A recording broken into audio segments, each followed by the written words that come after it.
విధి మరి అనుకోని పరిస్థితుల వల్ల కాటేయడం వలన ఏమో కానీ చూడండి మొత్తం కూడా ఆ ఇల్లు మొత్తం దగ్ధమైనటువంటి పరిస్థితి.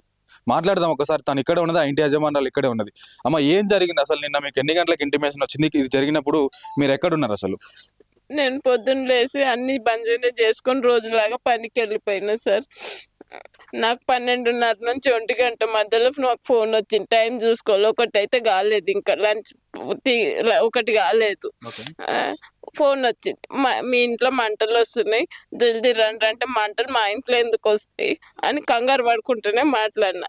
నేను మంటలు వచ్చినాయి అంటే చిన్న చిన్న మంటలు ఏమో పిల్లలు ఏమన్నా చేసేరేమో అనుకున్నా, కానీ వచ్చేసరికి మొత్తం అయిపోయింది సార్ నా ఇల్లు.